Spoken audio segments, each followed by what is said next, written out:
നമുക്ക് കിരണിന്റെയും കല്യാണിയുടെയും നാളത്തെ നല്ലൊരു വിശേഷം കേട്ടാലോ. അതിനു മുമ്പായി ആദ്യമായി കാണുന്നവരുണ്ടെങ്കിൽ ചാനൽ ഇഷ്ടപ്പെട്ട ഒന്ന് സബ്സ്ക്രൈബ് ചെയ്യാൻ മറക്കരുതേ. വീഡിയോ ഇഷ്ടപ്പെടുവാണെങ്കിൽ ലൈക്ക് ചെയ്യാനും നിങ്ങളുടെ വിലയേറിയ അഭിപ്രായങ്ങളൊക്കെ രേഖപ്പെടുത്താനും മറക്കരുത് കേട്ടോ. നമുക്ക് നേരെ നമ്മുടെ വിശേഷത്തിലേക്ക് പോയാലോ.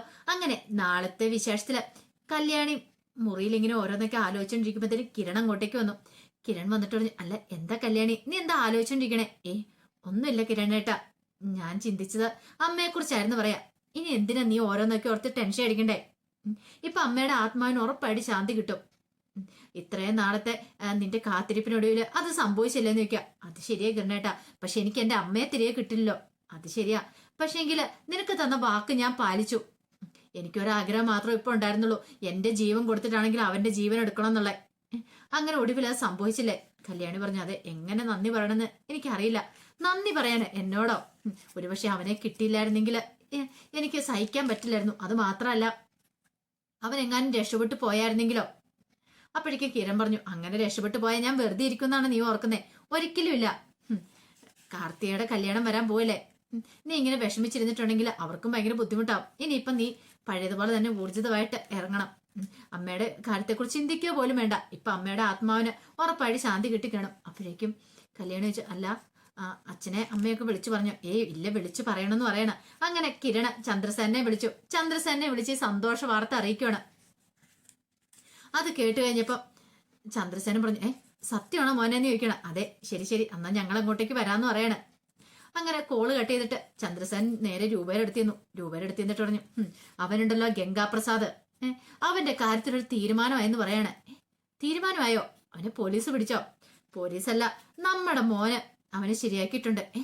കിരണോ? അതെ, പിന്നീട് നടന്ന കാര്യങ്ങളൊക്കെ പറയണം. ദൈവമേ, രക്ഷപ്പെട്ടു. എത്ര ദിവസങ്ങളായി എല്ലാരും കാത്തിരിക്കുന്ന ഈ ഒരു നിമിഷത്തിന് വേണ്ടിയിട്ട്. അവൻ കാരണം എന്തൊക്കെ പ്രശ്നങ്ങളാണ് ഉണ്ടായത്. പക്ഷെ എനിക്ക് ദീപയെക്കുറിച്ച് ഓർക്കുമ്പോൾ സഹിക്കാൻ പറ്റുന്നില്ല ചന്ദ്രേട്ടാ. നീ ഇനിയിപ്പൊ അതൊന്നും ഓർത്ത് വിഷമിക്കണ്ട. കല്യാണി മോള് കുറെ ദിവസങ്ങൾക്ക് ശേഷം ഇന്നാണോന്ന് ചിരിച്ചെന്നാ പറഞ്ഞേ. എങ്ങനെ സന്തോഷിക്കായിരിക്കും? അതുപോലൊരു കാര്യമല്ല നടന്നിരിക്കുന്നേ. പാവം കല്യാണി മോള്, അവൾക്ക് ഇനിയിപ്പൊ എത്ര കാലം കഴിഞ്ഞാലും ഇതൊരു വിഷമം തന്നെ ആയിരിക്കും. ഗംഗാപ്രസാദ് തീർന്നെന്ന് പറഞ്ഞാലും പെറ്റമ്മയിലെ അവൾക്ക് നഷ്ടപ്പെട്ടിരിക്കുന്നേ. ആ വേദന അവൾക്ക് ഒരിക്കലും മറക്കാനും പൊറുക്കാനും പറ്റാത്ത കാര്യം അല്ലായിരുന്നല്ലോ. ചന്ദ്രസേനൻ പറഞ്ഞു, അവനെ മരിക്കുന്നതിന് മുമ്പ് എനിക്കൊന്ന് കാണണമെന്നുണ്ടായിരുന്നു. അവന്റെ കാരണത്ത് നാളെണ്ണം പൊട്ടിക്കണം എന്നുണ്ടായിരുന്നു. ജോ പറഞ്ഞു, എനിക്ക് പേടിയായിട്ട് മേലായിരുന്നു. ദൈവമേ, എനിക്ക് കിരൺ എന്തെങ്കിലും ആപത്ത് പറ്റുമോന്ന് ഒരു പേടിയുണ്ട്. കാരണം ഗംഗാപ്രസാദ് ഒന്നാന്തരം ഒരു ദുഷ്ടനല്ലായിരുന്നോ? ചെറിയ ക്രിമിനലൊന്നുമല്ല, അവൻ വലിയൊരു ക്രിമിനൽ ആയിരുന്നല്ലോ. അവന്റെ പിന്നാലെ കിരൺ നടക്കുന്ന സമയത്തും എന്റെ നെഞ്ചിനകത്ത് തീയുണ്ടായിരുന്നു. ചന്ദ്രസേനൻ പറഞ്ഞു, അതൊന്നും ഓർത്ത് പേടിക്കണ്ട, ഞങ്ങളെല്ലാരും അവനെ തന്നെ നോട്ടം ഇട്ടിരിക്കായിരുന്നു. അല്ലെങ്കിൽ കിരണിന്റെ കാര്യം അറിയാലോ, അവന് അത്രയേറെ സ്നേഹിച്ചിരുന്ന ദീപയുടെ മരണം അവനെ നന്നായിട്ട് വേദനിപ്പിച്ചിട്ടുണ്ട്. അപ്പൊ പിന്നെ അവന് നമ്മുടെ മോനല്ലേടി, അവൻ വെറുതെ വിരിക്കുമെന്ന് തോന്നുന്നുണ്ടോ? എന്നാലും ഈ സന്തോഷം നമുക്കൊന്ന് ആഘോഷിക്കണ്ടേ? നമുക്ക് അങ്ങോട്ടേക്ക് പോണെന്ന് പറയണേ. കുറെ നാളത്തെ എല്ലാവരുടെ ഒരു ആഗ്രഹം തന്നെയായിരുന്നു ഇത്, അവനെ പിടികൂടണം എന്നുള്ളത്. അപ്പൊ അതിന്റെ ഒരു സന്തോഷം എല്ലാവർക്കും ഉണ്ടായിരുന്നു ഈ കാര്യം അറിഞ്ഞു കഴിയുമ്പോ. ഈ സമയം കാർത്തിക ലക്ഷ്മിയൊക്കെ വീട്ടിലേക്ക് പോകാനിട്ട് ഒരുങ്ങണം. പ്രകാശം പറഞ്ഞു, ഇനിയിപ്പം പോകുന്നതിനും കുഴപ്പമൊന്നുമില്ല. അവൻ ഇനി ഇപ്പം ശല്യം ചെയ്യാനായിട്ട് വരത്തില്ലോ ഗംഗാപ്രസാദ്. അവന്റെ കാര്യത്തിലൊരു തീരുമാനമായല്ലോ. കാർത്തിക പറഞ്ഞു, അതെ അച്ഛാ, ഇനിയിപ്പൊ അവനെ പേടിക്കൊന്നും വേണ്ട. പക്ഷെ വേറൊരുത്തനുണ്ടല്ലോ അകത്ത് കിടക്കുന്ന, അവൻ ഇനി എന്നാ പരോളിന് ഇറങ്ങുന്നെന്ന് അറിയത്തില്ല എന്ന് ലക്ഷ്മിയമ്മ പറഞ്ഞു. അവനും വന്നിട്ട് ഇങ്ങനെയെങ്കിലും പരിപാടി കാണിക്കുവാണെങ്കിൽ അവനെ തീർത്ത് കളയാൻ പോകുന്ന ഞാനായിരിക്കും. ലക്ഷ്മി, നീ അതൊന്നും ഓർത്ത് പേടിക്കണ്ട. ഇനിയിപ്പൊ എന്റെ ഏറ്റവും വലിയ ആഗ്രഹം കല്യാണമാണ്. ഒരു ആഗ്രഹം കൂടെ എനിക്ക് ബാക്കിയുള്ളൂ. കാരണം ഇതിനു മുമ്പത്തെ ആഗ്രഹം എന്ന് പറഞ്ഞാൽ അവൻ എങ്ങനെയാലും പിടികൂടണമെന്നായിരുന്നു. ഇനിയിപ്പോഴത്തെ എന്റെ ആഗ്രഹം മോളുടെ കല്യാണം, അത് എത്രയും പെട്ടെന്ന് തന്നെ നടക്കണം. നിശ്ചയിച്ച മുഹൂർത്തത്തിൽ തന്നെ നല്ല ഗംഭീരമായിട്ട് നടക്കണം. ഒന്നിനും ഒരു കുറവും വരില്ല. ദീപയുടെ ആഗ്രഹം പോലെ തന്നെ ആ വിവാഹം നടക്കണം. അത് കേട്ടപ്പം കാർത്തി പറഞ്ഞു, എന്നാലും എനിക്ക് ദീപാന്റിയുടെ കാര്യം ഒക്കെ സഹിക്കാൻ പറ്റുന്നില്ല. അതൊന്നും ഓർത്ത് മോൾ ഇനി വിഷമിക്കണ്ട. മോൾ ഇനിയിപ്പോ കല്യാണത്തെക്കുറിച്ച് മാത്രം ചിന്തിച്ചാൽ മതി. അറിയാലോ, ഇത് നിങ്ങൾ രണ്ടുപേരും വിഷമിച്ചിട്ടുണ്ടെങ്കിൽ അത് കല്യാണി മോൾക്ക് സങ്കടമാവും. നമ്മൾ വേണ്ടി അവളെ ആശ്വസിപ്പിച്ച് മുന്നോട്ട് കൊണ്ടുവരാനായിട്ട് ആ പഴയ ഒരു ജീവിതത്തിലേക്ക് അവളെ കൊണ്ടെത്തിക്കണം. പഴയതുപോലെ തന്നെ അവള് സന്തോഷത്തോടെ മുന്നോട്ട് പോകണം. അല്ലാതെ എപ്പോഴും ദീപയെക്കുറിച്ച് ആലോചിച്ചിട്ടുണ്ടെങ്കിൽ അവളുടെ ജീവിതം എന്തായി തീരും. ഇപ്പൊ അവൾക്ക് കുറച്ച് സന്തോഷം കാര്യങ്ങളൊക്കെ ഉണ്ട്. പക്ഷെ എന്ന് പറഞ്ഞാലും അവളുടെ മനസ്സെനിക്ക് ശരിക്കും അറിയാനായിട്ട് സാധിക്കുന്നുണ്ട്. പിന്നീട് ലക്ഷ്മിയമ്മ കിരണിനോടും കല്യാണിയോടും ഒക്കെ പോയിട്ട് യാത്ര പറഞ്ഞ് വീട്ടിലേക്ക് പോകണം. അപ്പൊ അവരോട് നീ ധൈര്യമായിട്ട് പൊക്കോ, ഇനി പേടിക്കേണ്ട കാര്യമൊന്നുമില്ല. ഇത്രയും ദിവസം എന്ന് പറഞ്ഞാൽ കഥ തുറക്കാൻ വരെ പേടിയായിരുന്നു. ഏത് നിമിഷത്തിലാ അവൻ ഏത് രൂപത്തിലാ കയറി വരുന്നതെന്ന് അറിയില്ലായിരുന്നല്ലോ. ഇനിയിപ്പൊ ആ ഒരു ടെൻഷൻ വേണ്ടല്ലോ. അങ്ങനെ എല്ലാവർക്കും ഭയങ്കര സന്തോഷമായി. സന്തോഷത്തോടു കൂടിയിട്ടാണ് അവർ തിരികെ പോകുന്നത്. പിന്നീട് കിരൺ കല്യാണി പറഞ്ഞു, കല്യാണി എനിക്ക് അവളെ ഒന്ന് പോയി കാണണം, ആ സ്റ്റെഫീനെ. അത് കേട്ട് കഴിഞ്ഞപ്പോഴത്തേനും കല്യാണി പറഞ്ഞു, അവൾക്ക് കൊടുക്കാവുന്നതിന്റെ മാക്സിമം കൊടുത്താ കിരണേട്ടാ വിട്ടിരിക്കുന്നേ. അതെ, എനിക്ക് അവളെ ശരിക്കും കാണാൻ 4 വർത്താനം പറയാനുണ്ട്. അല്ലെ കിരണേട്ടാ, ഇനി അവന് മരിച്ചിട്ടുണ്ടാവുമല്ലോ അല്ലേ? മരിച്ചിട്ടുണ്ടോന്നോ? അവനെ ശരിക്കും ജഡമാക്കിയതുപോലെ ഞാൻ അവനെ കൊക്കയിലേക്ക് വലിച്ചെറിഞ്ഞേ. ഇനിയിപ്പം അവൻ അവിടുന്ന് ഇത്തിരിയെങ്കിലും ജീവനുണ്ടെ പോലും എഴുന്നേറ്റ് വരാൻ പോകുന്നില്ല. വന്യമൃഗങ്ങൾക്ക് ആഹാരമായി തീരത്തുള്ളൂ അവന്. വന്യമൃഗങ്ങൾ അവനെ ഭക്ഷിക്കട്ടെ. ശരിക്കും അവന്റെ എല്ലും മുട്ടിയും പോലും കിട്ടത്തില്ല, ഒരു കർമ്മം ചെയ്യാൻ പോലും കിട്ടത്തില്ല. അമ്മാതിരി അവസ്ഥയിലാക്കി ഇട്ടിരിക്കുന്നവന്. അവനെ ഇനിയിപ്പോ ഈ സന്തോഷ വാർത്ത എനിക്ക് അവളോട് പോയി പറയണം, ആ സ്റ്റെഫിയോട്. അവൾ ഇത് കണ്ട് കരയണമെന്ന് പറയണം. അപ്പോഴേക്കും കല്യാണി പറഞ്ഞു, അവൾക്കിട്ട് നാളിനും കൂടെ എനിക്ക് ഇട്ട് കൊടുക്കണമെന്നുണ്ടായിരുന്നു, പക്ഷെ സാധിച്ചില്ല എന്ന് പറയണം. നീ വിഷമിക്കണ്ട, അവളിനി പുറത്തിറങ്ങിയിട്ടുണ്ടെങ്കിൽ ഇനി 2 കാലം നടക്കാൻ പോകുന്നില്ല. അവൾക്കിട്ടുള്ള പണി നമുക്ക് കൊടുക്കാം.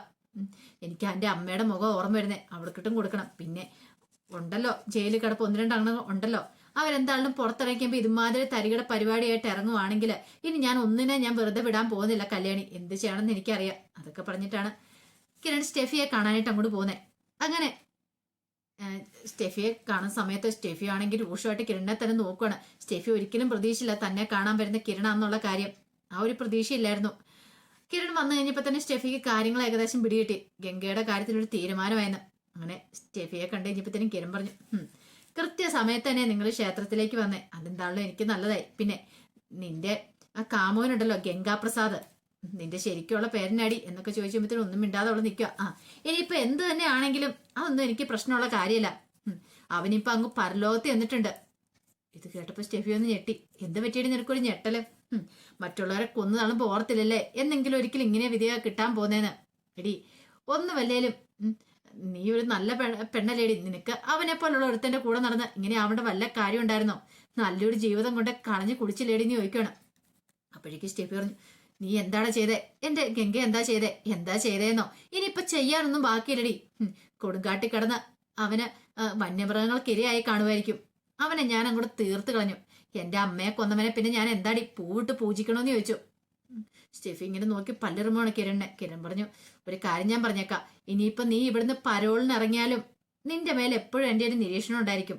പുറത്തിറങ്ങിയിട്ട് നീ എന്തേലും ഇങ്ങനെ വേറെയുള്ള ഊരായ്പ പരിപാടിയായിട്ട് ഇറങ്ങിയിട്ടുണ്ടെങ്കിൽ ആ സെക്കൻഡിൽ തന്നെ നീ വീണ്ടും ജയിലിലേക്ക് കയറും. തയ്യാറായിട്ടിരുന്നു.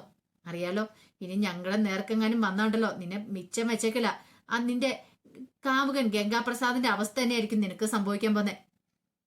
അത് കേട്ട് കഴിഞ്ഞപ്പോ സ്റ്റെഫിക്ക് എന്ത് ചെയ്യണം നിർത്തില്ല. സ്റ്റെഫി ഉത്തരം മുട്ടി നിൽക്കുക. സ്റ്റെഫിക്ക് സങ്കടം പൊട്ടുന്നുണ്ട്. കാരണം തന്റെ കാമുകനെ കൊന്നിരിക്കുന്നു. ഗംഗാപ്രസാദ് എന്ന് പറഞ്ഞാൽ അവൾക്ക് ഭയങ്കര ജീവനായിരുന്നു.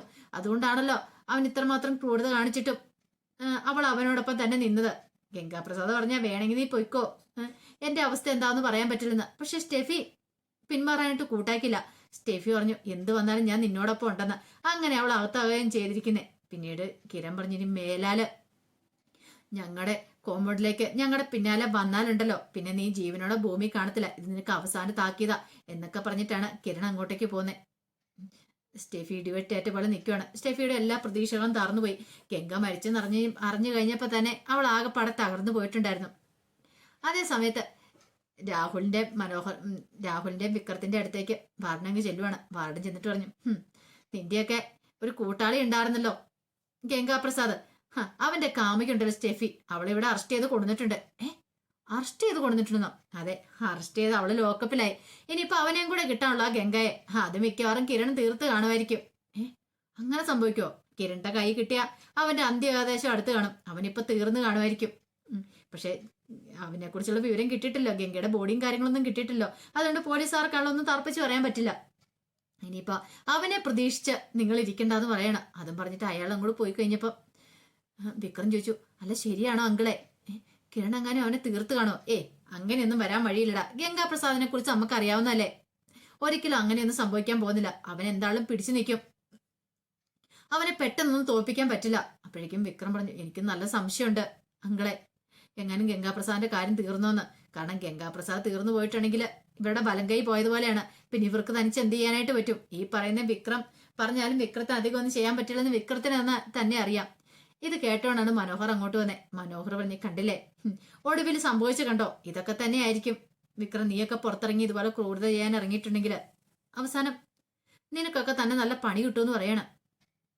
അത് കേട്ട് കഴിഞ്ഞപ്പോഴത്തേനും വിക്രം പറഞ്ഞു, നീ കൂടുതൽ പുണ്യാളനാവണ്ട, എന്റെ കയ്യിൽ നിന്ന് നല്ലത് കിട്ടും, മര്യാദയ്ക്കിരുന്നാൽ നിനക്കൊള്ളാന്ന് പറയണം. രാഹുൽ പറഞ്ഞു, എന്റെ കൈപ്പാകിൽ അങ്ങനെ മാറി എന്നോളാനൊക്കെ പറഞ്ഞുകൊണ്ട് കുറെ ചീത്തറുണ്ട് മനോഹറിന് പക്ഷെ ഭയങ്കര സന്തോഷമായിരുന്നു. ഗംഗാപ്രസാദ് കൂട്ടുകാരനൊക്കെ തന്നെയാണ്, പക്ഷേങ്കിൽ അവനിപ്പോ ചെയ്യുന്ന ക്രൂരത കിരണിനെയും കല്യാണിയും ഒക്കെ കൊല്ലാനായിട്ടായിരിക്കും പോയിട്ടുണ്ടായിരിക്കാം. അങ്ങനെയാണെങ്കിൽ ഒരു പക്ഷേങ്കിൽ അവനെ വെറുതെ വിടത്തില്ല കിരണ്, അത് ഉറപ്പായിട്ടുള്ള കാര്യമായിരുന്നു. എന്തെങ്കിലും അവന് സംഭവിച്ച് കാണുമായിരിക്കും എന്ന് തന്നെയാണ് അവനും വിചാരിക്കുന്നത്.